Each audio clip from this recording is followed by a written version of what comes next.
সবাই বসে যাই।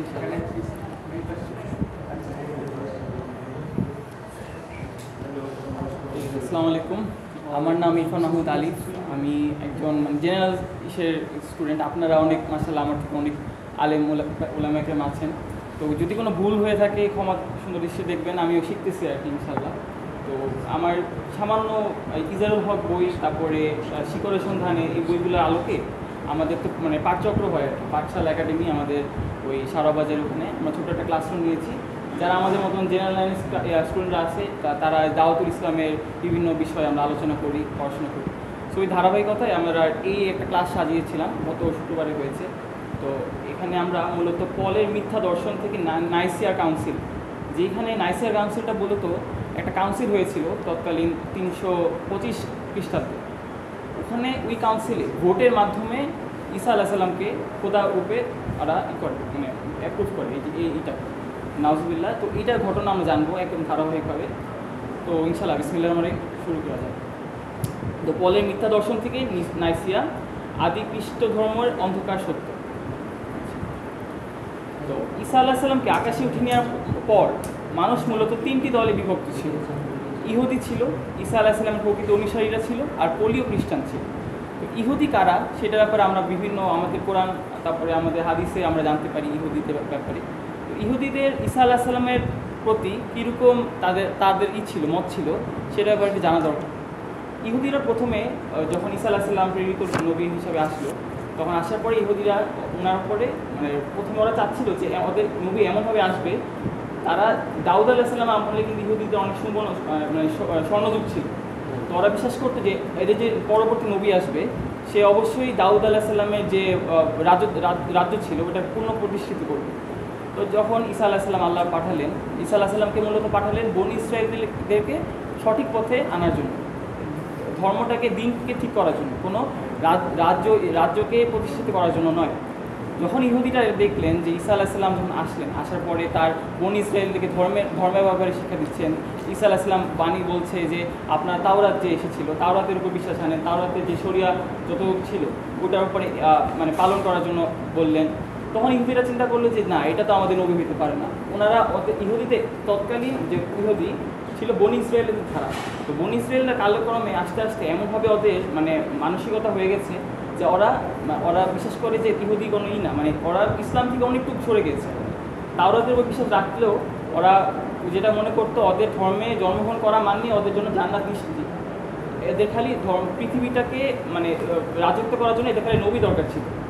এই কারণেই তারা আমাদের নবী সাল্লাল্লাহু আলাইহি সাল্লামকে মানেনি।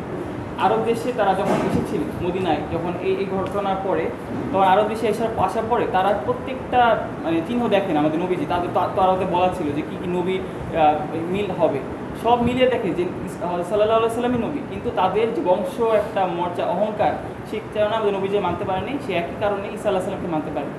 তো তখন তারা ষড়যন্ত্র করা শুরু করে। কী ষড়যন্ত্র করা শুরু করে? তাকে হত্যার ষড়যন্ত্র করা শুরু করে। তারা তাকে এরকম বিভিন্নভাবে মানুষের উৎসাহ রটাতে থাকে। ঈসা আলাইহিস সালামের ব্যাপারে, মরিয়ম আলাইহিস সালামের ব্যাপারে অনেক খারাপ খারাপ কথা মন্তব্য করতে থাকে। তো এর ফলে ওরা কী করে, একটা হত্যার পরিকল্পনা করে। তো হত্যার পরিকল্পনার প্রেক্ষিতে ওরা এরকম নবীকে একদম ধাওয়া করার চেষ্টা করে। এক সময় আল্লাহ তাকে, আমার ঘটনা আমার থেকে ভালো জানবেন আপনারা, তো এক সময় আল্লাহ তাকে উঠে নেওয়ার পরে তারপরে এই মূলত এই তখনকার সমাজটা 3 ভাগে বিভক্ত হয়ে যায়। অ্যাকচুয়ালি ইহুদিরা যারা নবীজির ব্যাপারে কুচ্ছা রটাতো, নবীজির ঈসা আলাইহিস সালামের খারাপ চাইতো, আর ছিল ঈসা আলাইহিস সালামের প্রকৃত অনুসারীরা।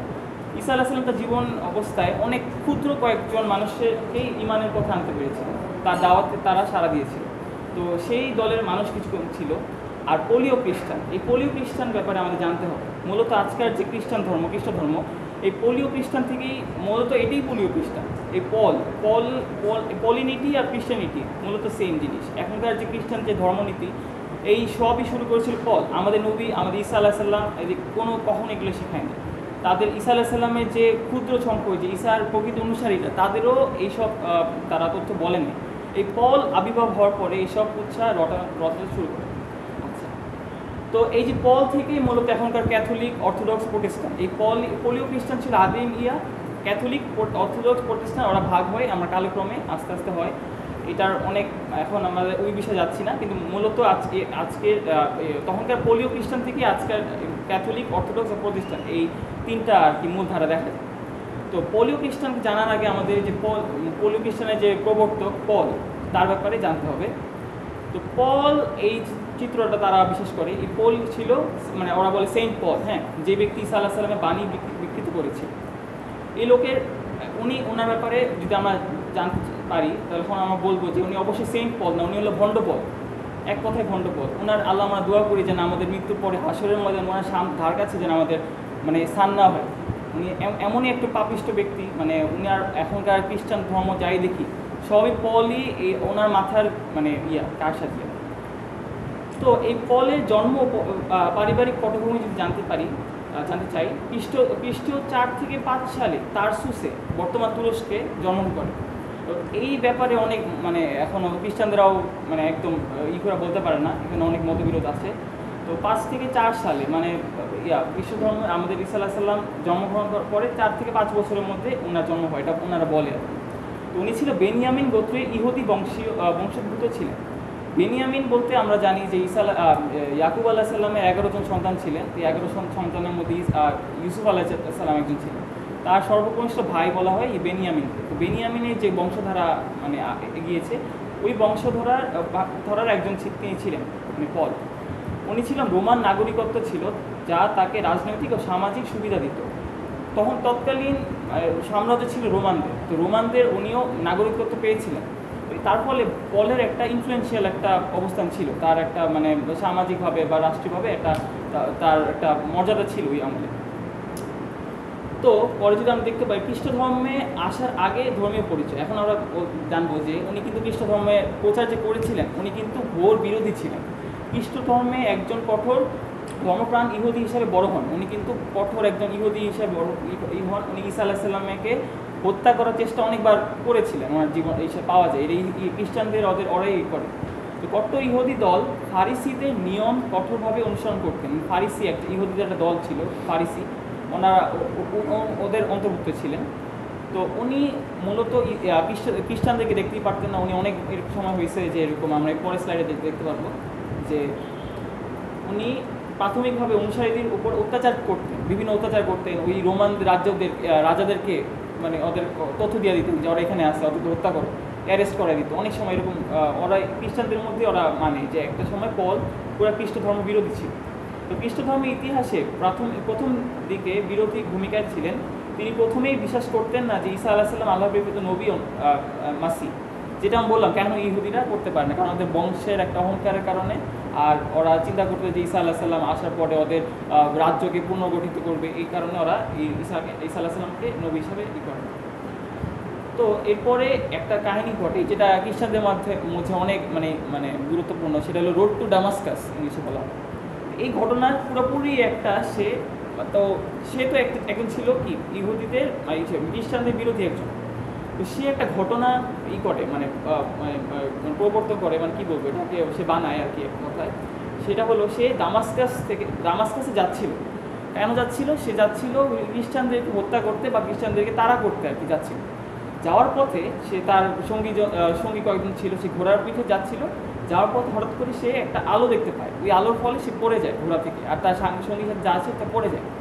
পড়ার পর সে আলোটা থেকে দেখতে পারে সে ঈসা আলাইহিস সালাম আসছে আলোতে। আসা বলতেছে যে এই ওনার নাম কিন্তু পল ছিল না, এটা বলে রাখা ভালো। ওনার আগে খ্রিস্ট ধর্মের গ্রহণ করার আগে ওনার নাম পল ছিল না, নাম ছিল শল।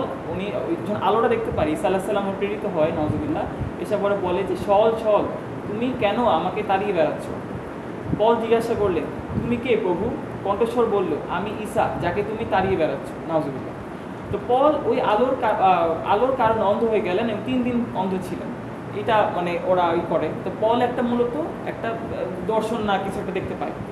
এই দর্শনের প্রেক্ষিতে উনি যেটা করলো, এই যে একটা মানে বুঝে, এখন যদি আমাদের সমাজে এসে কেউ বলে যে আমি এরকম করে যাচ্ছিলাম, হঠাৎ করে একজন ঈসা আলাইহিস সালাম আমার চোখে এসে নাইসা বলছে কি যে তুমি এখন থেকে আমার হয়ে কাজ করো, এটাকে আমাকে মানবো নাকি তাকে রাখবো না, আস্ত রাখবো না, বা এরকম নবীজি যদি কেউ এরকম বলে।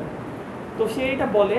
এখন বলার পর সে যেটা করে, একজন শিষ্য আনাসিয়াস নির্দেশ পেলেন পলের কাছে গিয়ে তার দৃষ্টি ফিরিয়ে দিতে। এটা মানে সম্পূর্ণ বলেই বোঝা যায় যে একজন, এটা কিন্তু একজন পলই কিন্তু দাবি করছে, এরকম না যে আরও কতজন লোক বা দেখছে বা এরকম দাবি করছে যে পলের এই হয়েছে।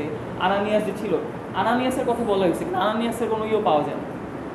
পরিপূর্ণ যে পল একটা যে একটা নাটক সাজাইছে, এটা এটা যদি আমরা উপলব্ধি করতে পারি, এটা ইজিলি উপলব্ধি করা যায়।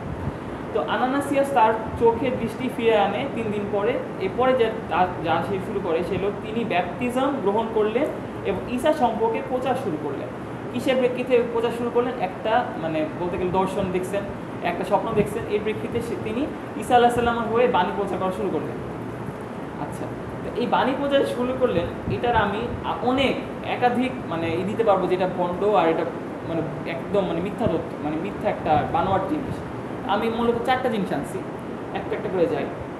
আচ্ছা, এই যে ঘটনাটা করলেন, এই দেখলেন, এটা কোনো প্রত্যক্ষদর্শী ছিল না। কেউই ঈসা আলাইহিস সালামকে দর্শনের সময় প্রত্যক্ষ করেনি, শুধু পল দাবি করে যে সে একটি দর্শনে যিশুকে দেখেছিল। এখন আসে বৈপরীত্য। আচ্ছা, আমরা জানলে পাবো যে আমরা এই যে ওদের যে বাইবেল আছে, বাইবেলে যে নতুন নিয়ম বা নিউ টেস্টিমেন্ট বলে, টেস্টিমেন্টের 13টা বই বা 13টা লেটার হলো পলের। আচ্ছা, যে পল ঈসা আলাইহিস সালামের থাকা অবস্থায় কোনো তাকে দেখে নেই, ঈসা আলাইহিস সালামকে দেখে নেই, পল কিন্তু তার কোনো কথা ইস্যু আসে নাই, তার অনুসারী যারা ছিল তাদেরও থেকে টিচিংস পায় নাই, মানে পায় না। তো সে হঠাৎ করে ঈসা আলাইহিস সালামের উঠে নেওয়ার পরে সে দাবি করতেছে যে আমি স্বপ্ন দেখছি, এখন থেকে ঈসা আলাইহিস সালাম আমাকে বলছে যে তুমি আমার বাণী প্রচার করো, আমি শুরু হয়ে গেছি, শুরু করে দিই। তো উনি যে বাইবেলে নিউ টেস্টিমেন্টে প্রেরিত একটা বই আছে, ওই প্রেরিত বইয়ের মধ্যেই বৈপরীত্য দেখা গেছে এই ঘটনা বর্ণনা করতে গিয়ে। কী বৈপরীত্য? উনি প্রত্যক্ষদর্শী ব্যাপারে বলতে গিয়ে তখন বললেন তারা কণ্ঠস্বর শুনেছিল কিন্তু কাউকে দেখেনি। স্পষ্ট করে আমরা যদি বলি, এইটাই লেখা আছে, তার কণ্ঠস্বর শুনেছিল, তার মানে কি যারা তার আশেপাশে ছিল তারা ওই আলোতে দেখতে পারছিল, তা কিন্তু কণ্ঠস্বর শুনতে পেরেছিল, কিন্তু কিছু দেখেনি আর কি, আলো কিছু দেখেনি, কিছু দেখেনি। আচ্ছা, এর কিছু পরেই মানে এটা হলো 9 চ্যাপ্টারের 7 নম্বর ভার্সে লেখা। 22 নম্বর চ্যাপ্টারের 9 নম্বর ভার্সে আবার সিন লিখছে তারা আলো দেখলো কিন্তু কিছু শুনেনি। তাহলে এখন মানে কোনটা বিশ্বাস করবো? তার এটা যে বানায় লিখছে তারও মানে এটা দেখলেই বোঝা যায় আর কি। এখন এটা খ্রিস্টান ধর্মরা অনেক, ওরা তো বিকৃতিতে উস্তাদ, ওরা করছে এই কথাগুলোকে সুন্দর বুঝে আনছে। ওরা বলতেছে যে ওই উনা হয়তো মানে শুনছিল কিন্তু মানে কিছু বুঝে নাই, হিব্রু ভাষায় কোনো কথা বলছে তো কিছু বুঝে না, এরকম দাবি করে। পুরাই যে বানোয়াট কিছু করে বোঝা যায়। আরেকটা কথা হচ্ছে যে প্রত্যক্ষদর্শী ছিল, এইটার ওরা এটাও পারবে না, এটা কোনো ওরা মানে কোনো রেকর্ড নাই যে প্রত্যক্ষদর্শী বলছে, তারা পলের হয়ে আসা বলছে যে হ্যাঁ আমরা দেখছি, পল পড়ে গেছিলো, পল কিছু দেখছে। ওই যে উইটনেসটা, একটা উইটনেস পাওয়া যায় না। এটাই খ্রিস্টানরা দাবি করে যে একটা উইটনেসে নাই, খালি পলই দাবি করছে যে আমি একটা দর্শন দেখছি বা দর্শনের মাধ্যমে এই হয়েছে, আমার প্রত্যক্ষদর্শী কণ্ঠস্বর শুনছে কিন্তু দেখেনি, আবার এক জায়গায় দেখছে কিন্তু কিছু শুনে না। কারণ কোনটা সত্য আল্লাহ জানে, কিন্তু এক কিছুই সত্য না, এটা আমরা জানি, পুরাটাই বানোয়াট। আচ্ছা, এরপরের যেটা পয়েন্ট আসে, ঈসা আলাইহিস সালামকে কখনো দেখেননি, কখনো মানে সাক্ষাৎ করেও নেই। পল কোনো শিষ্য ছিলেন না। আমরা জানি যে ওরাও দাবি করে যে 12 জন শিষ্য ছিল ঈসা আলাইহিস সালাম, 12 জন, তার জীবদ্দশায় 12 জনকে তিনি করতেন, তার পথে আনতে পারছিলেন। তো এই 12 জন শিষ্যের মধ্যে কিন্তু পল ছিল না। কিন্তু পলকে এমনভাবে ওরা দেখা হয়, মানে খ্রিস্টান ধর্মে এখনও পলকে এমনভাবে দেখা হয় 12 জনের ঊর্ধ্বে। পল হইল ঈসা আলাইহিস সালামেরও মাঝে মাঝে ঊর্ধ্বে বানায় ফেলে, মানে পলকে এত মানে ওরা মানে যা এখনকার বাণী যে নাউজুবিল্লাহ ঈসা আলাইহিস সালাম হলো খোদার পুত্র, সবই পলের মাথার কাছে দেহ। তো পল কিন্তু এগুলো কখনো শিষ্য ছিলেন না, জীবদ্দশায় কখনো যিশুকে দেখেন নাই বা অনুসরণ করেনি। আচ্ছা, ঈসা আলাইহিস সালাম বা প্রকৃত শিষ্যদের সাথে কোনো সম্পর্ক ছিল না, তার এই দর্শনের আগে কিন্তু কোনো সম্পর্ক ছিল না, শিষ্যদের কাছে ওরা যায়নি, কোনো কিছু করেনি, তার শিক্ষা পায়নি। তার শিক্ষা যিশুর মূল বার্তার সাথে সাংঘর্ষিক। এখন আসেন কথায়, সেটা হচ্ছে আচ্ছা ঈসা আলাইহিস সালাম তার জীবদ্দশায় যা যা শিখাইছিল আমরা সামনে দেখতে পারবো যে এই পল আসার পরে সবগুলোকে বলে যে না এখন থেকে রুল বদলে গেল, এখন থেকে সব কিছু মানে আগে কিন্তু ছিল যে তাওরাতে যে বাণী আছে সবগুলোকে ঈসা আলাইহিস সালাম বলছে যে ওগুলোর উপর ঈমান আনতে, ওগুলো অনুসরণ করতে। এই পল আসার পরে বলে কি যে তাওরাতে এখন কারণ বাণী মানা লাগবে, এখন থেকে ভাঙা যাবে, এই আমরা রুল ব্রেক করতে পারবো, আমরা ল ব্রেক করতে পারবো। আচ্ছা, এটা তো বোঝাই যায় যে ঈসা আলাইহিস সালাম জীবদ্দশায় দেখে নাই, কেন তার মৃত্যুর পরে সে এরকম করে একটা স্বপ্নের মাধ্যমে ঈসা আলাইহিস সালাম তারা কৃষ্ণ আসবে, এটা বানোয়াট করে বোঝা যায়। আচ্ছা, এখন কথা হলো নিজেকে প্রেরিত দাবি করছে, আর কিন্তু কেউ করেনি, প্রেরিত দাবি করেনি। ঈসা আলাইহিস সালাম তাকে কখনো নিয়োগ দেননি। নিয়োগ দিবে কি? ঈসা আলাইহিস সালামকে সে মারতে চেয়েছিল, যে নিমক দিবে কি? নিজেই নিজেকে একজন প্রেরিত অ্যাপোস্টেল, মানে অ্যাপোস্টেল ঘোষণা করে, যে অ্যাপোস্টেল পল বলে ওরা। অ্যাপোস্টেল মানে হলো প্রেরিত আর কি একজন। তো কোনো সনদ, আমাদের যে জ্ঞান শৃঙ্খলা, আমাদের একটা যে চেইন অফ আছে, সানাদ যে আছে, যে আমরা যে হাদিস আপনারা ভালো জানবেন, যে একটা হাদিসের বর্ণনাকারী কার থেকে শুনছে, সে কার থেকে শুনছে, আমার সব চেইন আছে আর কি, যে এর থেকে এই হয়েছে। এরকম কোনো পাওয়া যায়নি। পলেরটা কালক্রমে এর কাহিনিটা আরও বানোয়াট হয়ে গেছে। ব্যক্তিগত দর্শনের প্রমাণ হিসাবে ব্যবহার করে সে একটা, মানে বলতে গেলে একটা, এমনকি শয়তানও তো আসতে পারত, সেই রূপে শয়তানও তো অনেক সময় দেখা দেয় বা এরকম। এখন সে ব্যক্তিগত দর্শনকে সে বললো যে না, এটা ইসা ছিল, আমি শুরু করেছি। আর এটা একবার হয়েছে।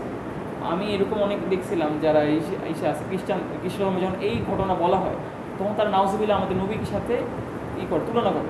নাউজুবিল্লাহ, নবীও তো একটা জিবরাইল আলাইহিস সালাম আসছিল তার উপরে, সে হয়তো একটা দর্শনের মাধ্যমে দেখছিল।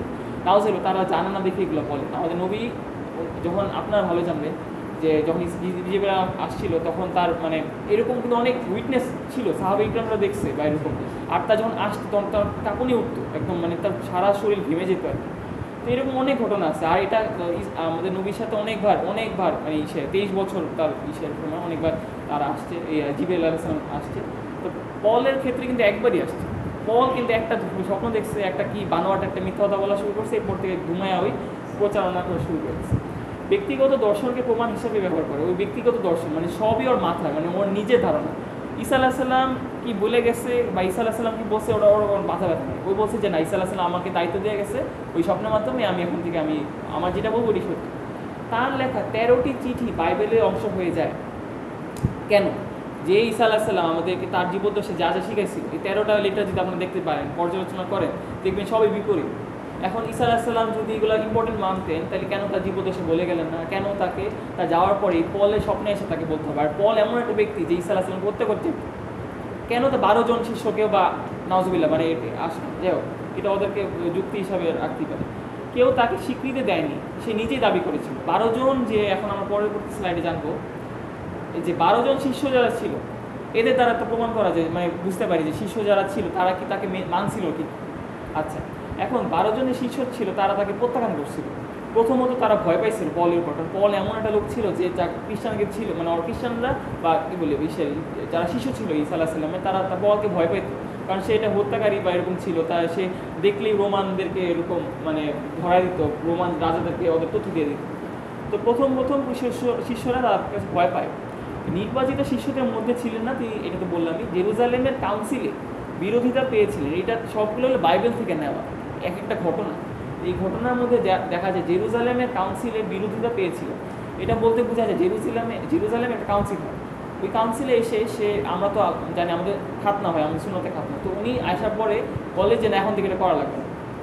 এখন যে পিটার যে ছিল, যে ঈসা আলাইহিস সালামের একদম মানে শিষ্য ছিল, সে সাক্ষাৎ পেয়েছে, সে বলতেছে তুমি এটা কীভাবে বলো, এটা নাই। পরে সে এটা নিয়ে অনেক মানে বিরোধ চলে। তারপরে এই প্রেক্ষিতে পল তার লেটারে লেখে যে তারা কেউ আমাকে বুঝে নেয়, এরকম করে লাস্টে লিখছে যে তারা আমার কিছুই যোগ করেনি। মানে তার লেটারের মধ্যে তাদের ব্যাপারে অনেক উৎসাহ, আপনারা পড়লে জানবেন। আমরা তো এখনও মানে ইজারুল হকের বইয়ের শুরুর দিকে পড়া, আমরা এখনও গভীরে যাইনি, আস্তে আস্তে জানবো। তো ওখানে পল নিজেই স্বীকার করছিল তারা আমার কিছু যোগ করেনি। জেরুজালেমের কাউন্সিলে পিটারের সাথে বিরোধী ছিল।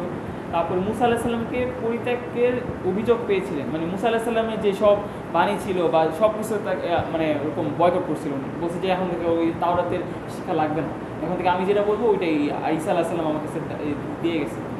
জেমস একজন ছিল, বলা হয় আর কি 12 জনের মধ্যে, তাকে বলেছিলেন আইন মেনে চলা প্রমাণ করতে।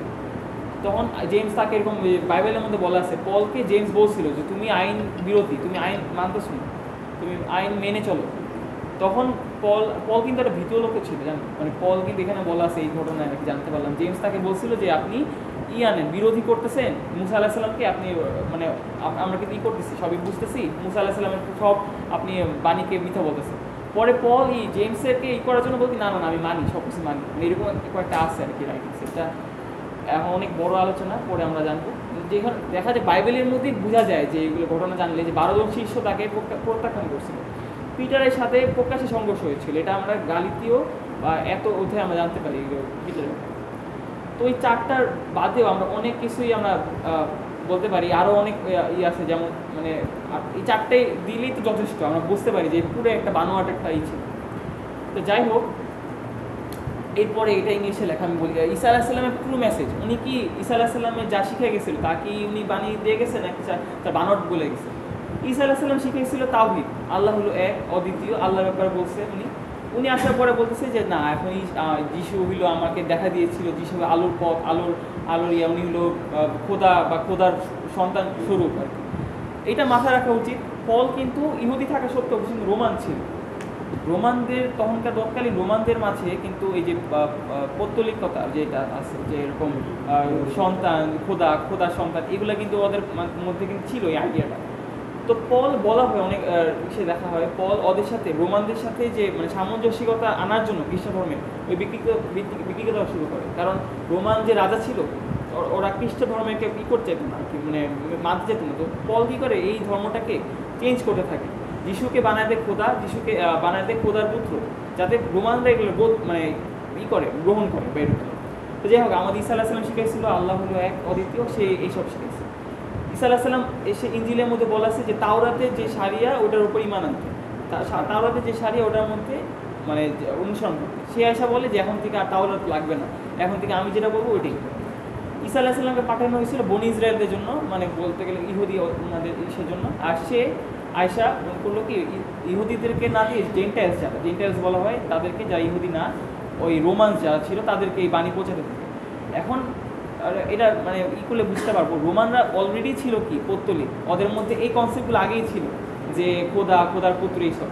পল যায় যখন বুঝাইতেছে যে এখন থেকে যিশু হইল খোদার পুত্র, তারা গ্রহণ করে বেশি রোমানরা। এর ফলে পলের টিচিংস রোমানদের জেন্টাইল যারা ছিল, ইহুদি যারা ছিল না, তাদের মধ্যে ছড়ায় যায় বেশি।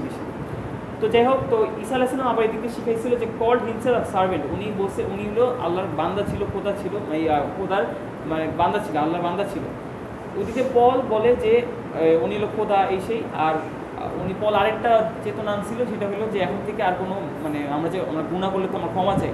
পল বলে যে না, ক্ষমা লাগবে না, জাস্ট বিশ্বাস করলেই হবে, স্যালভেশন ইজ ইনাফ। হ্যাঁ, প্রিচ ফেইথ আলোন, মানে যে ভরসা মানে ফেইথ আনলেই হবে, বিশ্বাস রাখলেই হবে, আর লাগবে না। তো পল কী পরিমাণ বিকৃতি ঘটেছে এটা আমরা এখন বুঝতে পারলাম। আসলে পলই মূলত এখনকার খ্রিস্টান, আপনারা তো কাজ করেন আসতে যান, যে এখন যে টিচিংসগুলো আছে যারা মানে সবই কিন্তু পলের টিচিংসগুলো আর কি। তো যাই হোক, এই যে আমাদের নিউ টেস্টিমেন্ট যদি আমরা দেখি, নিউ টেস্টিমেন্টের মধ্যে লাল করা যেখানে অর্ধেকের বেশি 13টা জিনিসই হলো পলের লেখা। পলের এখানে দাবি করে এগুলো কিন্তু পল নিজেও লেখে নেই, পলের যে শিশু ছিল, পলের তো শিশু ছিল, ওরাও লিখছে আর কি, পলের নাম করে দিচ্ছে। আর আগেকালের এই যে ম্যাথিউ, লুক, জন, মার্ক, এই যে কতগুলো নাম বলা হয়, এইগুলো বলা হয় যে লিউক, জন ছিল হলো 12 জনের মধ্যে। কিন্তু মজার কথা, আগেকালে একটা প্রচলন ছিল, সেটা হলো কি যে একটা আপনি মনে করেন বই লিখছেন, বই লেখার পরে আমি মনে করি আমার নাম ইরফান মোহাম্মদ আলিফ, আমি একটা বই লিখছি, লেখার পরে আমার নামই থাকবে, তাই না, রাইটারের নামই তো থাকে। ওই আমলে একটা প্রচলন ছিল কি, আমি মনে করেন বই লিখছি, নাম দিয়ে দিলাম কি কাজী নজরুল ইসলাম, এটা বলে প্রচার করে দিলাম, মানে আমার নাম বললাম না, আমি উৎসর্গ করছি। ওই রকম প্রচলন ছিল। লেখতো আরেকজন, নাম দিয়ে দিত কি ওই 12 জন শিষ্যের মধ্যে একজন, লিউক, তারপর গসপেল, ম্যাথিউ, এদের নাম দিয়ে দিত। তো ওইটাকে খ্রিস্টান ধর্ম মনে করতো কি যে এটা ম্যাথিউ বা লিউকে লিখছে, বা কিন্তু ওরাও বিশ্বাস করে যে এটা লেখে নাই, লিউক, তারপরে ম্যাথিউ, মার্ক, এদের থেকে আসে নাই, এটা ওরা দাবি করে, কিন্তু কি ওরা বিশ্বাস করে এরপর আমাদের বিশ্বাস। যাই হোক, আচ্ছা, আমরা যখন গাছতে বের হবো তখন আমরা কিছু প্রশ্ন রাখতে পারি এই বিষয়ে, পরের ব্যাপারে কী প্রশ্ন রাখতে পারি। যে ব্যক্তি কখনো ঈসা আলাইহিস সালামের সাথে দেখা করেনি, শুধুমাত্র একটি ব্যক্তিগত স্বপ্ন বা দর্শনে দাবি করেছেন এবং এরপর সম্পূর্ণ ভিন্ন বার্তা প্রচার করেছেন, আমরা কিভাবে সেই ব্যক্তির উপর বিশ্বাস রাখি?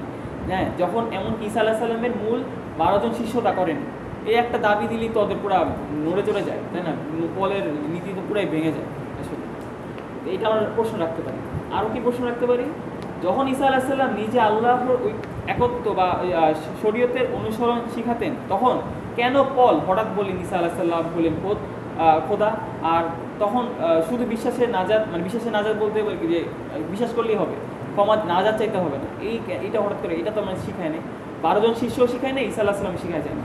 তো এটা কেন পল এসে হঠাৎ করে আসে একটা স্বপ্নের প্রেক্ষিতে এটা বলা শুরু করে? যাই হোক, তো এরপরে যখন ঈসা আলাইহিস সালামের প্রকৃত শিষ্যদের অধিকাংশ লেখা বাইবেলে রাখা হয়নি। আচ্ছা, 12 জনের শিষ্য তো লেখা ছিল, তারাও তো গবেষণা, তাদের তো টিচিং ছিল, ঈসা আলাইহিস সালাম তাদের উপরও তারা তো সাক্ষাৎ পাইছে, তাদের লেখা কিন্তু একটাও ওই যে লিউক, ম্যাথিউ 12 জনের মধ্যে 3-4 জন পাইছে। 3-4 জনের মধ্যে যেই লেখাগুলো বাইবেলে সংকলিত হয়েছে ওই লেখাগুলো তারা দাবি করে যে না এটাও ওদের লেখা না। মানে কেন তাহলে বাইবেলে পলের 13টা লেটার মানে স্থান পাইল যে কিনা ঈসা আলাইহিস সালামের শিষ্য ছিল না, এটা তো রাখাই যায় দাবি। তো তার চিঠিগুলো বাইবেলের মূল অংশ হয়ে গেল কেন? তখন প্রশ্ন জাগে বাইবেলের আসল লেখক কারা। আচ্ছা, এবার আসে পরবর্তী ঘটনা, যেটা হলো 64 খ্রিস্টাব্দে। সেটা হলো নেরো, রাজা নেরো যখন হয় তখন রোমে, তৎকালীন রোমে অনেক বড় আগ্নেয় মানে একটা আগুন লাগে আর কি। তো তৎকালীন যে রাজা নেরো ছিল সে মনে করতো যে তখন কিন্তু পলের খ্রিস্ট ধর্ম মানে ছড়ায় গেছে, আর যে জুডিও খ্রিস্টান ছিল মানে মূলত ঈসা আলাইহিস সালামের প্রকৃত যে শিষ্যরা তারা আস্তে আস্তে মানে তাদের সংখ্যা কমে যায়, পলেরটা বেড়ে যায়। কারণ কি যে বললাম রোমানরা গ্রহণ করছিল বেশি, তাদের ওরা পলের এটা বুঝতে মানে করছিল বেশি, কারণ আমাদের মধ্যে অলরেডি মূর্তি পূজা এগুলো ছিল। তো নেরো তখন যখন দেখো যে পলের যিশুর যে এই ধর্মটা ছড়াইতেছে, তখনকার রাজা ওই মনে করলো কি যে এর আগুন যে লাগছে এটা কারণ হলো ওই পলের ওই অনুসারীরা বা পল যারা এই করছে যে খ্রিস্ট ধর্মের লোকদের উপরে নেরো দোষ চাপাই দিল। এরকম আমরা যদি ইতিহাস ঘাঁটি আরও দেখা যাবে রাজারা কোনো সময় মহামারী বা কিছু লাগলে ধর্মীয় লোকজনরা ছিল মনে করেন ওদেরকে দোষ চাপাই দিত, যে বলছে এদের কারণে আমার এই অবস্থা। তো কী করলো নেরো যখন রোমে অধিকাংশ ঘরবাড়ি করতেছিল তখন নেরো বলা শুরু করলো যে এই যে খ্রিস্ট ধর্ম যারা এদের জন্য আমার এই সাম্রাজ্যের অবস্থা, এদেরকে হত্যা করতে হবে। নেরো হত্যাযজ্ঞ শুরু করে দিল। তো নেরোর যে পরবর্তী টাইটাস একজন আসছিল, সে এমন মানে সে করলো কি যে তখনকার ইহুদিরা কিন্তু জেরুজালেমে ছিল, হ্যাঁ জেরুজালেমে কিন্তু দ্বিতীয় মন্দির ছিল। আমরা এখন বলি যে ওরা 3rd টেম্পল বানাবে, দাজ্জাল আসবে, 3য় মন্দির বানাবে। তৎকালীন সময়ে কিন্তু দ্বিতীয় যে মন্দির মানে নাউজুবিল্লাহ ঈসা আলাইহিস সালামের যে হেকেলে সুলামানি বলে ওটা কিন্তু ছিল। তো নেরোর পরবর্তী যে টাইটাস আসে, টাইটাস ওই জেরুজালেমকে পুরো ধ্বংস একদম মানে একটা ইটও বাকি রাখে না, পুরো একদম মাটির সাথে ঘুরাই দেয়। তো ঘুরাই দেওয়ার ফলে এই যে দ্বিতীয় টেম্পল যে ছিল পুরো ধ্বংস হয়ে যায়। তো ওরা ইহুদিরা কিন্তু যে তখন থেকে কিন্তু ছন্ন বিচ্ছিন্ন হয়ে যায়, ওরা জেরুজালেমে ছিল পুরো পৃথিবীতে ওরা মানে ছন্ন ছাড়া হয়ে যায় ওই রাজা টাইটাসের হত্যাযজ্ঞের পরে। রাজা টাইটাসের হত্যাযজ্ঞের পরে জেরুজালেমে ওই মন্দির ধ্বংস হয়। তারপর এখানে একটা কথা আছে ইতিহাসে যে একটা ইটও মানে একসাথে ছিল না, এমনভাবে উনি ঘুরাই দিয়েছিল পুরো জেরুজালেমটা। তো এরপর ইহুদিরা ছড়া যায় ওই 1948 সাল পর্যন্ত এরা সারা পৃথিবীতে ঘুরঘুর করতো। এই 1948 পর্যন্ত প্যালেস্টাইনে এরা জায়গা নেই। এখন তো আমরা জানি যে বাকি ইতিহাস কী অবস্থা হচ্ছে। তো নেরোর পরে টাইটাসের ব্যাপারে জানলাম। এরপরে আসে আরেকটা রাজা ডমিশিয়ান, যে 81 থেকে 96 খ্রিস্টপূর্ব পর্যন্ত এরা করে। উনিও ওই টাইটাস বলেন নেরো বলেন এদের করা শুরু করে। এখন থেকে মূলত আমরা যা যা দেখবো সেটা ধ্বংসযজ্ঞ চালায় গেছে। এই রাজাগুলো আসার পরে খ্রিস্ট ধর্ম যারা ছিল প্রকৃত বলেন, পলের খ্রিস্ট ধর্ম বলেন বা যাই বলেন, সবাইকে একদম নির্দ্বিধায় মারতে থাকে, মানে একদম হত্যাযজ্ঞ চালাইতে থাকে। এটা খ্রিস্টানদের ওরা অনেক পায়, ওদের বলা হয় 10 পারসিকিউশনস। 10 পারসিকিউশন মানে 10 জন রাজা আসে, 10 জন রাজা এসে ওদেরকে কালক্রমে এরকম মানে সাফ করা শুরু করে। রাজারা রোমান, ওই যে পৌত্তলিক ওই মূর্তি পূজা, এক একটা মূর্তি এক একটাই থাকবে এরকম ছিল। তো পলের এরা করা শুরু করবে খ্রিস্ট ধর্ম এবং ইহুদি ধর্ম দুই উভয়টারই। হ্যাঁ মানে প্রকৃত বলেন পলের বলেন মানে একদম খ্রিস্ট ধর্ম যিশুর কোনো রাখবে না, এরকম করা শুরু সহ। হ্যাঁ ইহুদিদের সহ। ইহুদিরা তো তখন ওই যে টাইটাসের পরে ছন্ন বিচ্ছিন্ন হয়ে যায়, পুরো পৃথিবীতে ছড়া যায়। কিছু দল মদিনাতে যায়, ওরা আশায় যে নবী আসবে আমাদের, কিন্তু পরে নবী আসার পরে ওরা মানে নেয়, কারণ কি বক্সের কারণ। যে এখন থেকে যা দেখবো টাইম লাইন এগুলো সবগুলো রাজারা ধ্বংসযজ্ঞ চালিয়েছে। রাজা আসে ট্রাজান আসে পরে এত অবধি পর্যন্ত ধ্বংসযজ্ঞ চালায়। এই ছবিগুলো সবই ওরা মানে 10 পারসিকিউশনের ছবি হিসাবে দেখায়। যে হাদ্রিয়ান আসার পরে অনেক হত্যাযজ্ঞ চালায়। তারপরে যে মার্কাস অ্যারেলিয়াস, তারপরে উনি অনেক করে। তারপরে সেপ্টিমাস সেভারাস উনিও আসার পরে ওই মানুষদেরকে যে ক্রুশবিদ্ধ করে মারতো আর কি, মানে ইচ্ছা মতো উনি করতো করতো। ম্যাক্সিমাম থ্র্যাক্সের সময় একটা কাহিনী আছে, উনি আসার আমলে ওই খ্রিস্ট ধর্মে বলা হয় উনি এত হত্যাযজ্ঞ চালাইছিল, খ্রিস্ট ধর্মের ওরা লোক মনে করতো যে এখনই মনে হয় কিয়ামত এসে পড়ছে, মানে এরকম করতো। আর উনি অনেক লম্বা চূড়া ছিল, এটা ইতিহাসে বলা হয়। তারপর এরকম আসে যে ডেসিয়াস আসে, এরকম উনিও হত্যাযজ্ঞ চালায় যায়। ভ্যালেরিয়ান আসে, এরকম 10 বার ওরা হয়। এটা কেন আমার জানা জরুরি, কারণ কি এখানে কিন্তু প্রকৃত যারা ঈসা আলাইহিস সালামের অনুসারী ছিল এদের কিন্তু মানে ইন্তেকাল ঘটে। যেমন পিটার লিউক যারা 12 জন ছিল তারা তো ওই যে প্রথম নেরোর সময় মারা যায়। এই যে পলেরও কিন্তু মৃত্যুটা ভালো হয়নি, ওরও কিন্তু রাজা এরকম শুলেতে নাকি চড়াইছিল আর কি, মানে নেরোর হাতে মারা যায়। তো এখানে অনেক যে আসল যে লেখাগুলো ছিল বা ইনজিল শরীফ ছিল, এখানে এই 10টা যুগে আমরা দেখছি, কিন্তু এখানে কিন্তু 64 খ্রিস্টাব্দ পর্যন্ত 311 বলতে গেলে প্রায় 300 বছরের কাছাকাছি এই সময় কিন্তু খ্রিস্টান ধর্মের প্রকৃত বলেন, পলেরই বলেন, আসল যে লেখাগুলো বলেন, বিকৃত লেখা বলেন, সবগুলো কিন্তু মানে এক কথায় হয়ে যায়, ডিস্টর্টেড হয়ে যায়, মানে নষ্ট হয়ে যায়, মানে পুরাই ফেলে। যেখানে খ্রিস্টান ধর্ম দেখা হয়, এই যে এই ছবিটা অনেক বর্তমান দেখবেন কোলোজিয়াম একটা রোমে একটা জায়গা আছে, ওই যে সপ্তম আশ্চর্য বলে। মজার কথা হলো ওরা আমাদেরকে খালি ডিল ছুড়ে, আমাদেরকে যে অটোম্যান সাম্রাজ্যের ব্যাপারে খারাপ খারাপ কথা বলে, তারপর বলে মূলত কথা কিন্তু আমাদের এই যে 10 জনই দেখলে রোমানরা কিন্তু ওদেরকে সবচেয়ে বেশি হত্যা করছে। হ্যাঁ, কিন্তু ওরা কিন্তু রোমানদেরকেই সব কি বলে, রোমানদের কারুকার্য বিল্ডিংগুলো দেখে ওরা অনেক গর্ব করে। কিসের গর্ব করে? ওদের রোমানরা কিন্তু ওরা সবচেয়ে বেশি মারছে, মানে এটা হলো পুরোপুরি হিপোক্রেসি, বুঝছেন? রোমানরা ওদের বেশি হত্যা করছে, সে এই যে এই কোলোজিয়ামের মধ্যে সিংহে ছাড়া দিত, আর ওদেরকে এরকম ক্রুশবিদ্ধের মধ্যে সিংহ খায় ফেলতো ওরা চারিদিকে স্টেডিয়ামের মতো মানুষ মজা নিত আর কি। ওই আমলে রোমানরা কিন্তু করে গেছে, কিন্তু এই রোমানদেরকেই ওরা গ্লোরিফাই করে, রোমানদের যে কোলোজিয়ামকে ওরা বলে যে কি সুন্দর বানাইছে, আর অটোম্যান সাম্রাজ্যে যা ছিল এটাকে বলে যে বলতো আমাদের মুসলিম যে সাম্রাজ্য ছিল তখন কিন্তু খ্রিস্টান ইহুদি সবাই কিন্তু ভালো ছিল। এই ইহুদিতে স্বর্ণযুগ বলা হয় আমাদের এই অটোম্যান সাম্রাজ্যে, ওই আমলটাকে মানে এই আব্বাসিদ খালিফাত বা এই সময়টাকে বলা হয়। যাই হোক, রোমানদের বিষয়ে একটু বলেন। হ্যাঁ, রোমানদের বিষয় কি, রোমানরা ছিল পৌত্তলিক ছিল। আমরা সামনে আরও জানবো যে রোমান যে কনস্ট্যান্টাইন, এই যে ডক্লেশিয়ান যারা ছিল, এরা পুরোপুরি মূর্তি পূজা ছিল, একজন এক মূর্তি পূজা করতো। একজন সূর্য পূজা করতো, একজন চন্দ্রের পূজা করতো।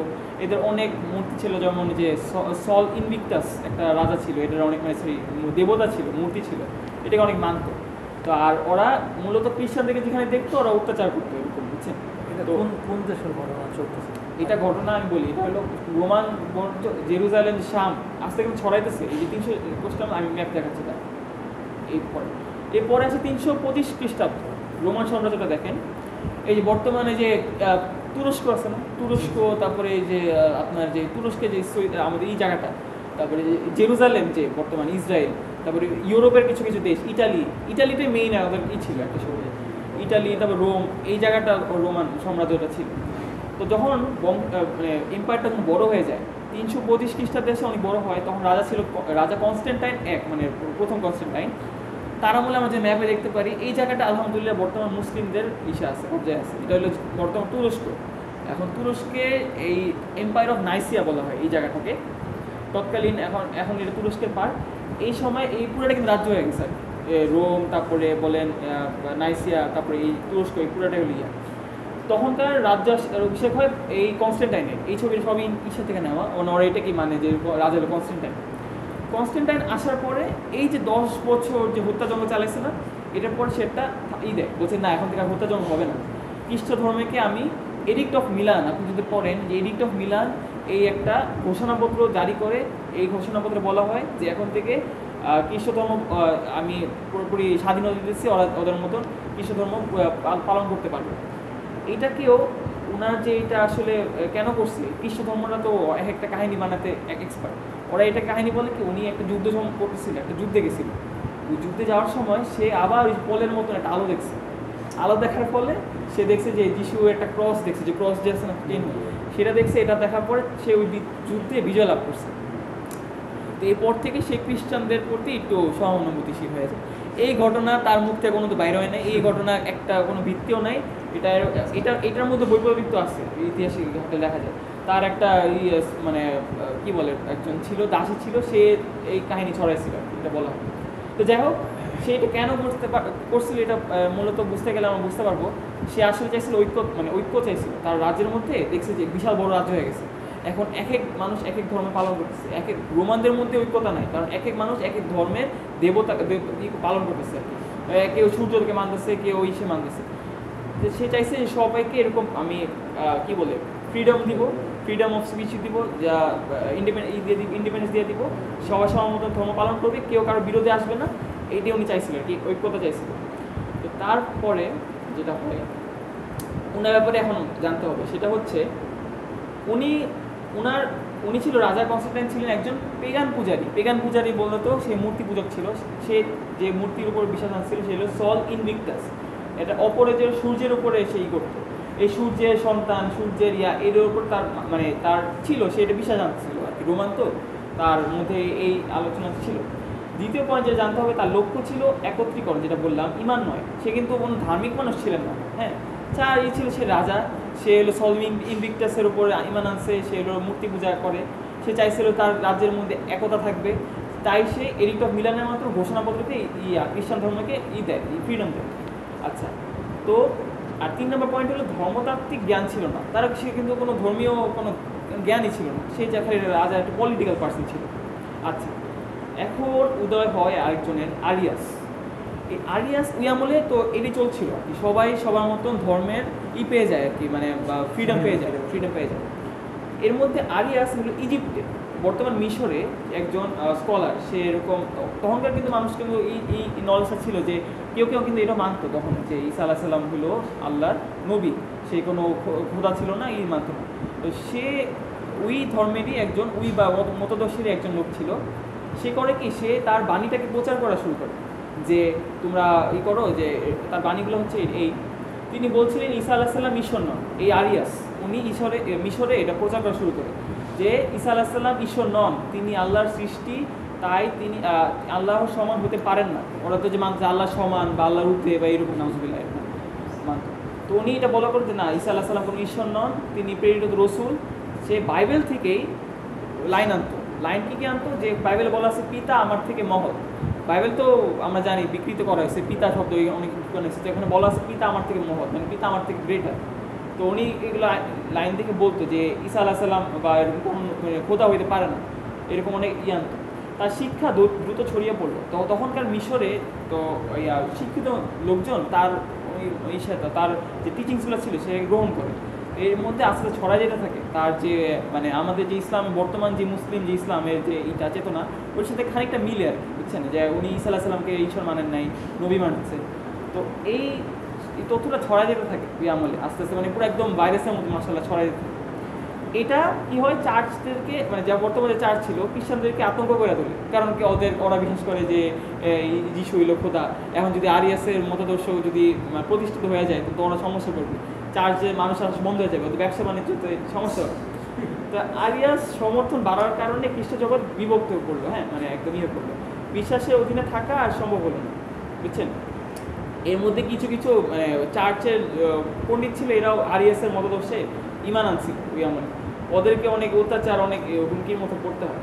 তো যখন দেখলো যে এখানে একটা বিভাগ হলো না, আরিয়াস হলো একদম মনোথিস্টিক বিলিভ, যেটা তাওহীদের বাণী এরকম বলতেছিল, ঈসা আলাইহিস সালাম ঈশ্বর মানতেছিল না। ওদিক দিয়ে খ্রিস্ট ধর্ম যে বর্তমানে চার্চ অলরেডি কিন্তু প্রতিষ্ঠিত হয়ে গেছিলো, ক্যাথলিক চার্চ ছিল, ক্যাথলিক চার্চের ওরা মানত যে যিশু হইল খোদা, নাউজুবিল্লাহ। তো একটা দল হয়ে গেল। তো ওরা করলো কি, কনস্ট্যান্টাইন রাজার কাছে গেল। কনস্ট্যান্টাইন রাজার কাছে গেল কেন, রাজা তো চাইতে একত্রীকরণ। হ্যাঁ, ওরা যা বললো যে হে রাজা, আমাদের ওই জায়গায় এক লোক আসছে আরিয়াস, সে এরকম আমাদের মধ্যে বিবাদ ছড়াইতেছে কি, সে বলতেছে আমাদের যে খোদা মানি, সে বলে খোদা না, এরকম করে কনস্ট্যান্টাইনকে বুঝাইলো যে আমাদের মধ্যে এখন বিভক্ত হয়ে যেতেছে, আপনি কিছু করেন, এই রাজা কনস্ট্যান্টাইনকে বলে। এখন রাজা কনস্ট্যান্টাইন তো ছিল একত্রীকরণ চাইতো, ও করলো কি যে পণ্ডিতরা এসে রাজাকে বললো যে রাজা আপনি কিছু করেন। রাজা তখন কাউন্সিল অফ নাইসিয়া একটা সম্মেলন সে গঠিত করে। এই সম্মেলনটা খ্রিস্টানদের জন্য অনেক গুরুত্বপূর্ণ একটা সম্মেলন। হ্যাঁ, এই সম্মেলনকে ওরা কাউন্সিল অফ নাইসিয়া বলে।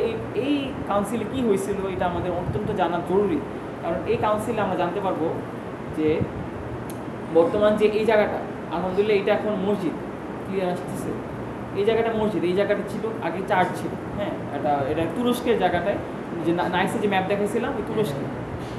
এই জায়গার যে বেসমেন্ট দেখছেন না, এটা ওই আমলে যে রোমানদের ছিল, রোমানদের বানানো। আলহামদুলিল্লাহ অটোম্যান সাম্রাজ্য আসার পর এটাকে পুরাই দিছিল, বেসমেন্টটা আছে রোমানদের, কিন্তু এরপরে মসজিদ নির্মাণ করছে, বর্তমানে এখন এটা মসজিদ। তো এই জায়গায় কনস্ট্যান্টাইন করলো কি, 1800 জন পণ্ডিতদের, খ্রিস্টান পণ্ডিতদেরকে দাওয়াত দিলেন তার কাউন্সিল আসার জন্য। দাওয়াত দিলেন, কি আলোচনা হবে এই যে যিশুকে নিয়ে। যিশু কী ছিল, যিশু কি খোদা ছিল নাকি খোদার ছেলে ছিল, এটা নিয়ে আসলে আলোচনা করবে।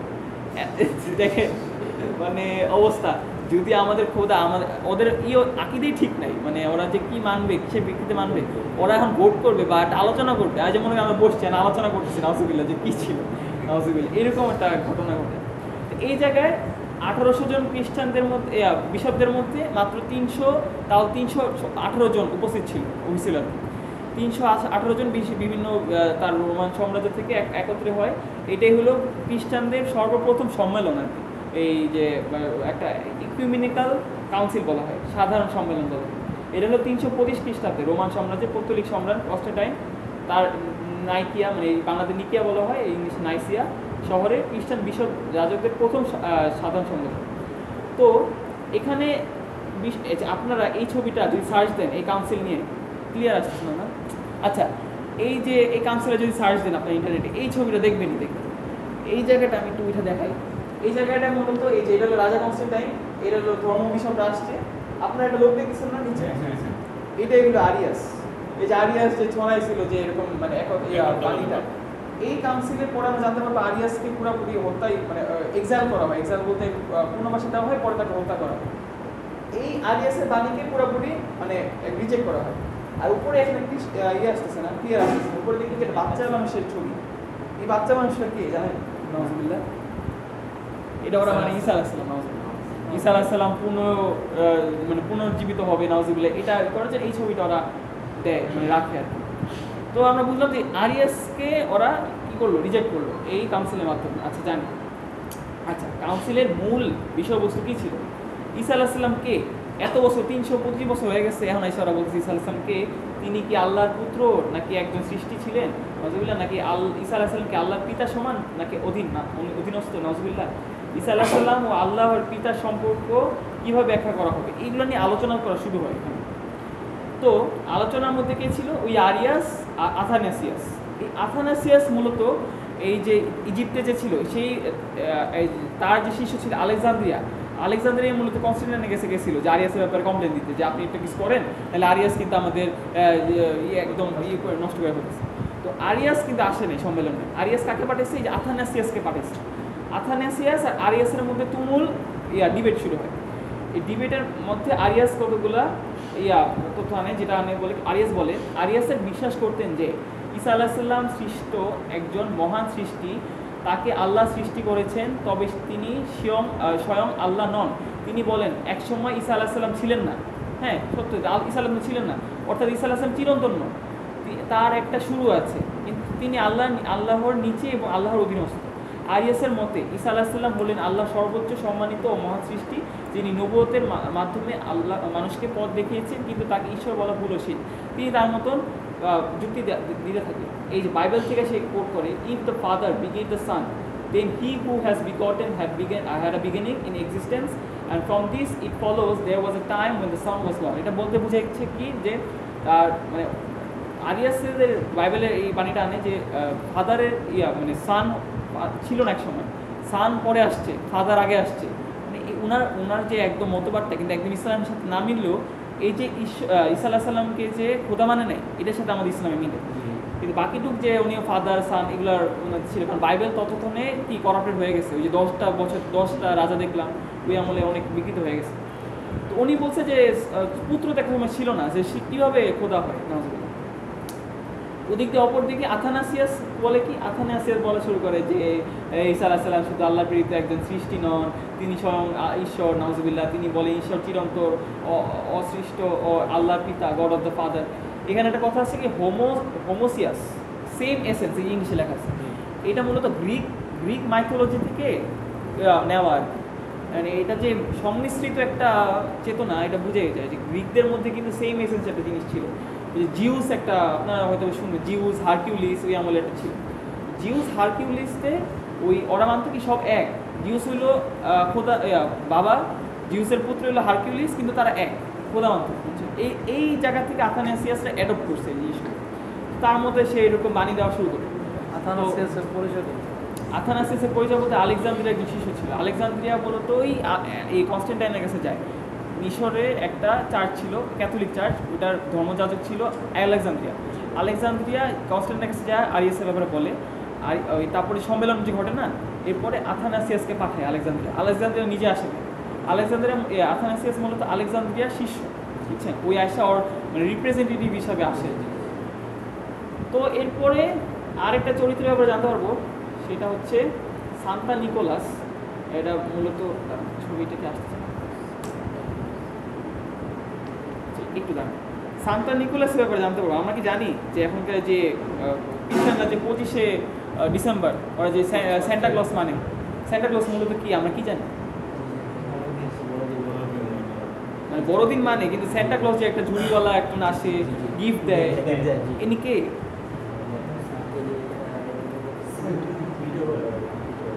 একটু কানেক্ট করেন। এটা কে উনি জানেন? অনেকে মনে করেন এটা হলো ঈসা আলাইহিস সালাম, বা আমরা মনে করি ঈসা আলাইহিস সালাম যে দাদি বেশে আসে তারপরে বাচ্চাদেরকে এই দেয়, এটা আসলে ঈসা আলাইহিস সালাম না। জানেন একটু লোড হয়নি। আচ্ছা, আমরা এখন সান্তা নিকোলাসের ব্যাপারে জানবো। ওই সম্মেলনে আরেকজন ছিল, বুঝছেন, সেও ছিল কি একদম যে পলের যে নীতিটা ছিল এটার উপর একদম কঠোর বিশ্বাসী ছিল। সে আরিয়াসের ওইখানে, আরিয়াস তো একদম ঐক্যের বাণী বলে যেতেছে, এরকম আল্লাহর বাণী বলে যেতেছে। এখন নিকোলাস আয়সা বরদাস্ত করতে পারতেছিল না, এটা খ্রিস্টানদের ইচ্ছা আছে, হিস্ট্রিতে উইকিপিডিয়াতে আছে। নিকোলাস মূলত একজন একজন ধর্মযাজক ছিল খ্রিস্টানদের। উনি ওই সম্মেলনে উপস্থিত ছিল। সম্মেলনে যখন দেখতেছে আরিয়াসের ব্যাপারে এগুলো বলতেছে, উনি নিতে পারতেছিলেন না। কথিত আছে এক উত্তপ্ত বিতর্কের সময় তিনি আরিয়াসকে থাপ্পড় মেরে বসেছিলেন ওই কাউন্সিলের সময়, বুঝছেন। কারণ লোড আরিয়াসকে থাপ্পড় মেরা বসছিল। এই লোকটা মূলত, পরে তো নেটটা একটু ঝামেলা কিছু।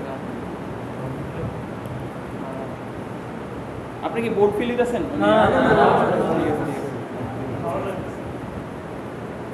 একটু সময় দেন, লোড এনে আমি তো বলি খোলা দেখাচ্ছে।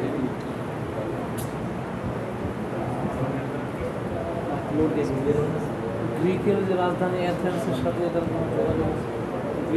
গ্রিক থেকে, হ্যাঁ, গ্রিক যে রোমান রাজ্য তো ছয় যেতেন থাকে না, তো রোমান যখন গ্রিকটাও রোমান এম্পায়ারের অধীনে আসে, তো গ্রিকদের মাধ্যমে কিন্তু ওই যে একই রকম রোমান যে মূর্তিগুলো ছিল, গ্রিকদের মধ্যে মাইথোলজি ছিল, গ্রিকদের আলাদা মাইথোলজি ছিল। ওরা মানে জিউস হলো ওদের খোদা, জিউসের পুত্র হারকিউলিসের ভাই হলো ওই যে এরিয়াস আছে, যুদ্ধের দেবতা, যুদ্ধের, এগুলো ওদের মধ্যে অলরেডি ছিল। তো এই পলের মধ্যে আস্তে আস্তে ওখান থেকে কিছু কিছু অ্যাডপ্ট হয় আর কি, যে সমান খোদা পুত্র সব সমান, এগুলো গ্রিকদের থেকে অ্যাডপ্ট হয়েছে, এটা বলা হয়। যে মুসলিম স্কলাররা এরকম বলে অনেক সময় যে এগুলো গ্রিকদের থেকে, যে যেমন ইসের থেকে বলা হয়েছে, ইজারুল হক বইতে বলেছে গ্রিকদের থেকে অনেক মানে তথ্য ওরা নিচ্ছে। যাই হোক, এরপরে সম্মেলনের মধ্যে ছিল সেন্ট নিকোলাস। এই নিকোলাস আরিয়াসের ঘোর বিরোধী ছিল। এই ছবিটা দিলে পাওয়া যায় যে উনি পরে আরিয়াসকে থাপ্পড় মেরে বসছিলেন। এরপরে তাকে ওই সম্মেলন থেকে মানে টেম্পোরারিলি ভাবে তাকে মানে করা হয়, বহিষ্কার করা হয়, যে তুমি এখন সামনে থাকতে পারো। তাকে কিছু সময় কারাগারে রাখা হইলো, পরে তাকে মুক্ত করে দেওয়া হয়। এরপরে এই কাউন্সিলের পরে সেন্ট নিকোলাস যখন মুক্ত পায়, তখন সে আরিয়াসের যত লোকজন ছিল নিজেদের হত্যা করছে। উনি একটা মানে সাইকো টাইপের ছিল, এটা ইসে থেকে বলা হয়। তো সাইকো টাইপে থাকলেও খ্রিস্টানরা ওনাকে, তো উনি তো একজন খ্রিস্টানদের হয়ে কাজ করছে, তাই না? তো উনি তো ওনার কালো হইলো, ওনার হাত কালো হইলো, ওনার হিস্ট্রি কালো হইলো, ওনার খুব ভালো দেখাইতো। এই জন্য করে কি এই ছবিটা অনেক অনেক থাকে, ইন্টারনেটে পাওয়া যায়, যে আরিয়াসকে থাপ্পড় মেরে বসছিল। এখন মজার কথা হইলো, এই যে লোকটা, এনাকে তো ভালো দেখাইতে হবে, কারণ কি উনি কিন্তু আসলে কালো হতে ছিল, এটা আমরা জানবো যে উনি অনেক হত্যা করতো। এই লোকটাকে একটা ফেক বানানোর জন্য ওরা কি করলে, যে কি বলে স্যান্টা ক্লজ হিসেবে এই লোকটাকে বোঝানো, বুঝছেন? ওনাকেই স্যান্টা ক্লজ বানানো হয়।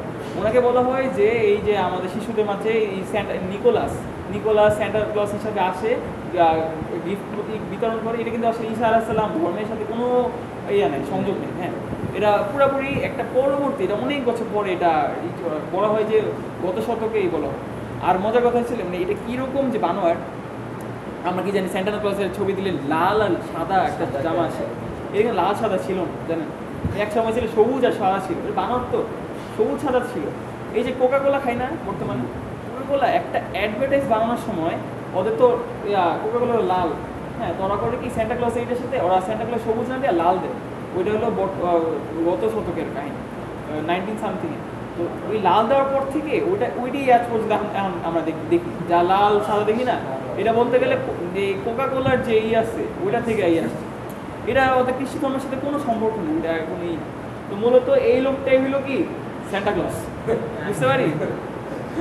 যাই হোক, এরপরে রাজা আসে। রাজা আসার পরে মানে কাউন্সিলটাকে থামাতে হবে। তো উনি করে কি, এখন রাজা তো অবশ্যই ছিল কি, রাজা ছিল রোমানদের মধ্যে সল ইনভিক্টাস রাজা, তারপরে যে খোদাপুত্র, এগুলো নিয়ে অলরেডি তার কি মানে ছিল।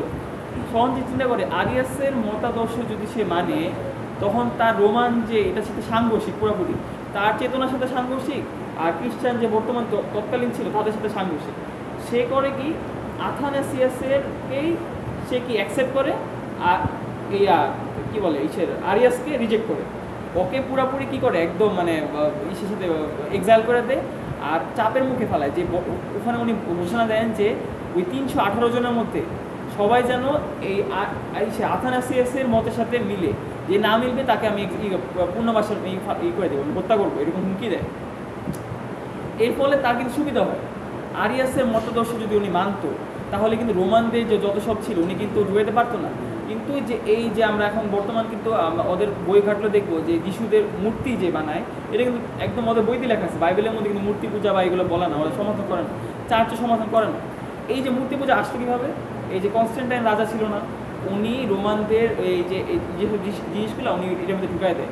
কারণ দেখ, আরিয়াসের যদি মানলে তো ঢুকাতে পারবে না, আরিয়াসের তো একদমই সাংঘর্ষিক। তো উনি কী করে, আথানাসিয়াসের যেটা মতদর্শী ছিল এটাতে মানে বেশি।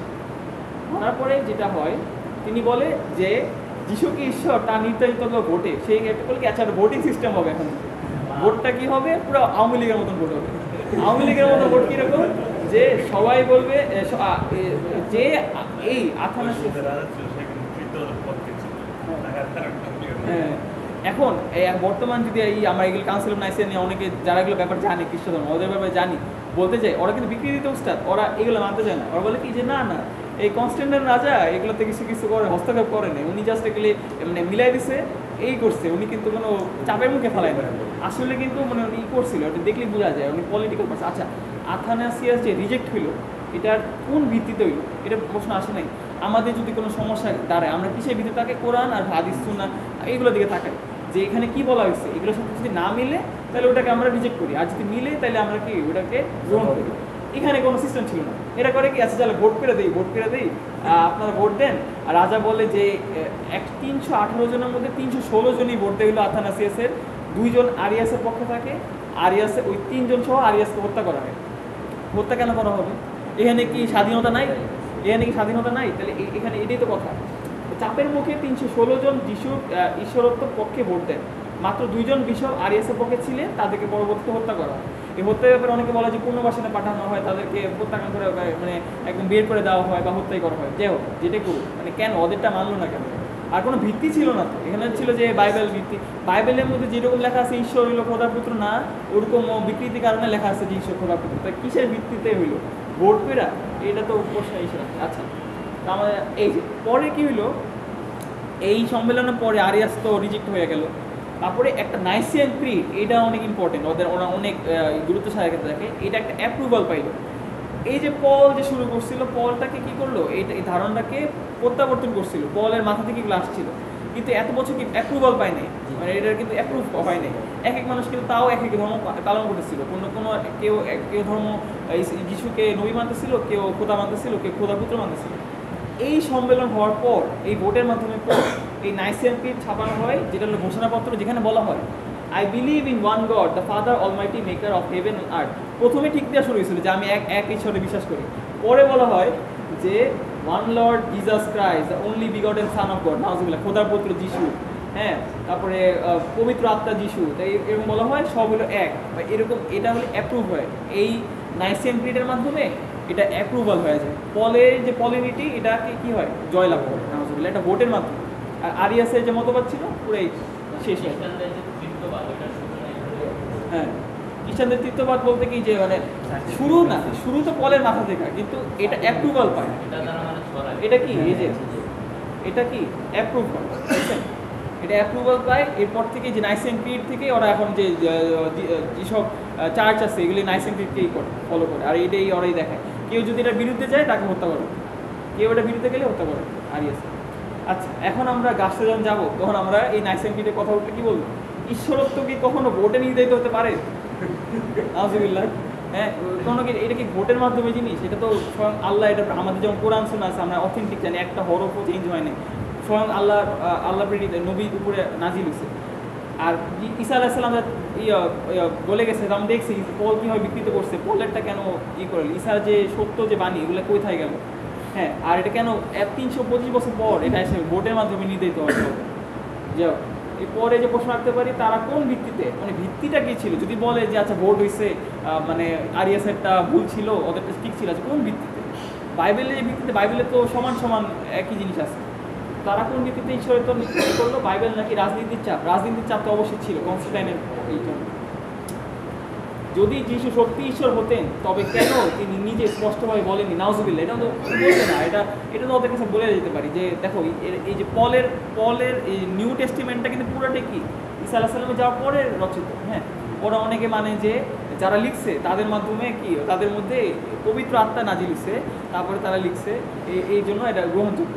তা আমিও একটা দাবি করলাম যে আমিও স্বপ্ন দেখছি ঈসা আলাইহিস সালাম বলছে যে সত্যর পথ হলো ইসলাম, এরা মানুষ এভাবে তো হ্যাঁ জাদু দেখছে, কিছু হইলে ওরা স্বপ্ন দেখছে, স্বপ্নে কোনো ভিত্তি নাই, মানে এক একজন এটারা মানছে। আর আমাদের যে কত সত্য দেখা সত্য ওরা মানে না, কত যে আমার মানে রেফারেন্স দিতে পারবো, কত কিছু দিতে পারবো, এটা মানে না।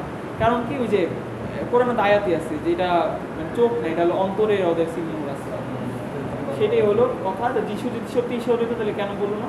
তো এর মাধ্যমে আমাদের আজকাল মানে শেষ হলো ইনশাআল্লাহ। তো আপনাদের কি মানে আলহামদুলিল্লাহ, আমাদের মনে করে প্রত্যেক সপ্তাহে সারা বছর একটা পাঠচক্র হয়ে যাবে স্কুল কলেজ ভার্সিটির পরে, তাদেরকে নিয়ে ধর্মতত্ত্ব বিষয় নিয়ে আমরা আলোচনা করি। এই জায়গায় আমজাদ ভাই আর আমি ওনাদের মাধ্যমে আমাদের মাধ্যমে এগুলো বই কানেক্ট করে দেয়, তারা পরে আর আমরা বিভিন্ন বিষয়ে তাদেরকে হেল্প করি। এই বিষয়ে আস্তে আস্তে স্বীকৃতি এই পর্যন্ত আসছে। আসলে মানে সামান্য ওই আর কি চেষ্টা করছি এইগুলা আর কি, যে ইজারুল হক বই, তারপরে যে শিকড়ের সন্ধানে বই থেকে কিছু কিছু নেওয়া একটা বই আছে, মানে ইহুদিদের ব্যাপারে অনেক কিছু আছে। মনে করেন আপনার সবাই পড়েন তাহলে আপনার আরো ভালোভাবে আগাইতে পারবেন। এই কারণে সবাই এই বিষয় নিয়ে আরো পড়ার জন্য কি করবেন, চেষ্টা করবেন। আমি এগুলো শুরু করলাম, আপনারাও জানেন না কীভাবে পলের ব্যাপারে জানেন, আপনি জানতে পারবেন। আর যখন ঘাটাঘাটি করবেন তখন দেখবেন যে খ্রিস্টানদের অনেক কিছু আছে, কিন্তু খ্রিস্টানরা এমনভাবে ই করছে আপনাকে ব্রেন নষ্ট হয়ে যাবে। মানে এমন একটা তথ্য দিক নিতে হবে যেটা কিন্তু নিরপেক্ষ আর কি। আর ইসলামের যারা দায়ী আছে ওদের থেকেই ভালো আর কি। খ্রিস্টানরা কিন্তু ওরা বিকৃতিগত উস্তাদ, ওরা এই কাউন্সিল অফ নাইসে যা বললাম অনেক সময় দাবি করে যে না আমাদের রাজা কনস্টান্টাইনের কোনো হস্তক্ষেপ ছিল না। তারপর আচ্ছা, এখানে আরেকটা কথা ইসরায়েল হক বইতে বলা আছে যেটা কি এই কাউন্সিল অফ নাইসিয়াতে শুধু ভোট হয় নেই, আরেকটা জিনিস ছিল যেটা হলো বাইবেলের যে বই, কী বই থাকবে আর কী বই থাকবে না, এইগুলো নিয়ে আলোচনা হয়েছিল। যেটা খ্রিস্টানরা, বর্তমান খ্রিস্টানরা পুরোপুরি একদম মানে এটার মিথ বলে। আচ্ছা মিথ আমরা মানলাম যেটা মিথ, কিন্তু এইটা কিন্তু আমরা মানে যে হ্যাঁ নেচার অফ জিজাস, যে জিজাস কী ছিল এটা এই বোর্ডে নির্ধারিত হয়েছে, এটা দিয়েই তো খ্রিস্টানিটিকে পুরোপুরি একদম ধুলিসাৎ করে দেওয়া যায়, তাই না? আমাদের তো লাগবে না যে বাইবেল। কিন্তু এই কাউন্সিলের পরে আরেকটা কাউন্সিল হয়েছিল প্রায় 25 বছর পর, কনস্টান্টাইন মারা যাওয়ার পরে, কাউন্সিল অফ লোডিসিয়া। ওই লোডিসিয়াতে এই কাহিনীগুলো হয়েছিল। কী কাহিনী ছিল যে বাইবেলে কোন বই থাকবে, কোন বই হলো অ্যাপোক্রিফা, কোন বই হলো আমরা গ্রহণ করবো, এগুলো নিয়ে আলোচনা করা হয়। ওখানে 12 জন যে শিষ্য ছিল এদের বইকে মাত্র 4 জন জনকে রাখা হয়, বাকি ওদেরকে মানে বইকে করা হয়, মানে জাল বলে ঘোষণা করা হয়। এর মধ্যে পিটার যে গসপেল ছিল ওখানে কিছু কিছু আমাদের যে মোনোথিস্টিক বিলিভ, যেটা আমাদের আল্লাহর মানে উনি যে ঈশ্বর ছিলেন না নবী ছিলেন, এগুলো কিছু পাওয়া যায়, কিন্তু এগুলো আমরা জাল মনে করি, জাল বলে এগুলা মানে প্রশ্ন রাখাই যায়, তাই না? আর আমাদের কোরআন হাদিসে নিয়ে আমাদের প্রশ্ন করবে একদম, মানে ওরা তো ওখানেই তো হয়ে যাবে। কারণ কি আমাদেরকে প্রত্যেকটা জিনিসে হাদিস নিয়ে ওরা প্রশ্ন করে, মানে হাদিসের সংকলন কীভাবে হয়েছে। হাদিস যে আপনারা জানেন ভালো যে হাদিস যে হয়েছে প্রত্যেকটা বর্ণনাকারীর জীবন একদম পুরা মানে করা আছে, মানে জীবন বায়োগ্রাফি বলেন লিপিবদ্ধ করা আছে, সব কিছু বলা আছে, কার থেকে কে আসছে, কারো বংশ একদম বংশ পরিচয় আছে, কারো বংশে যদি কোনো দোষ পাওয়া গেছে ওটাকে কি মানে একদম কি বলা হয়েছে, জয়ী বলা হয়েছে বা এরকম বলা হয়েছে, তো কীরকম অথেন্টিক। যারা খ্রিস্ট ধর্মের ছিল অনুসারী ছিল তারা মানতেন, তাহলে তোমরা অনেক আগে ওই যে 10টা যুগ গেল বললাম অনেক ওখানে বর্তমানে যে খ্রিস্ট তাহলে তো ওনার সত্যিকার অনুসারী বলতে তার মাধ্যমে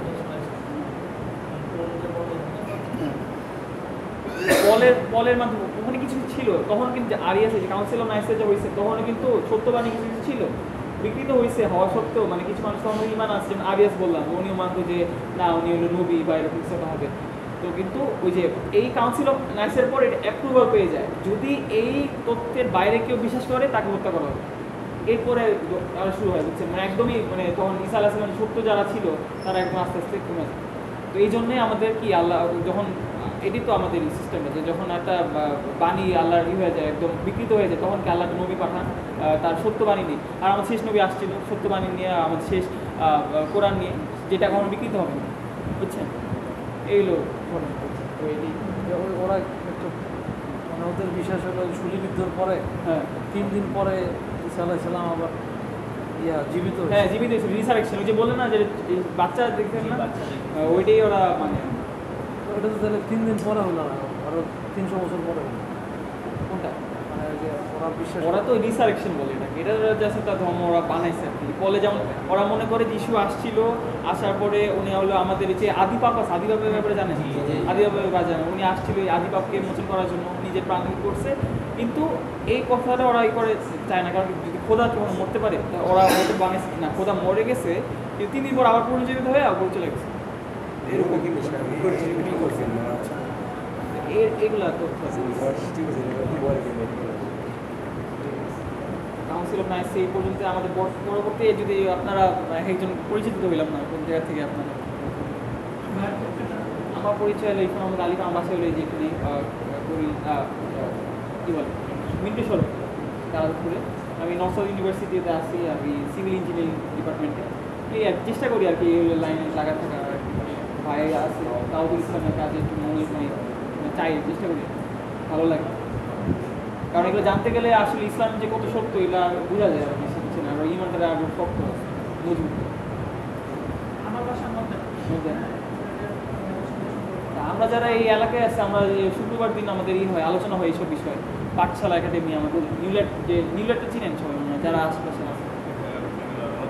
ও ইনশাল্লাহ দেখা হবে। যারা দূরাস মার্কেট ওনারা এই সংশোধন করতে পারে শুক্রবারে সংযোগ করে থেকে আসে প্রত্যেক শুক্রবার যোগাযোগ রাখলে সবচেয়ে ভালো হবে।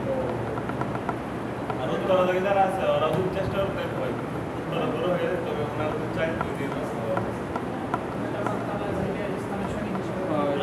আমি হ্যাঁ পিডিএফটা হ্যাঁ দিব, সমস্যা নেই, দেওয়া যাবে। মানে কার ছিল আপনি বের করেন,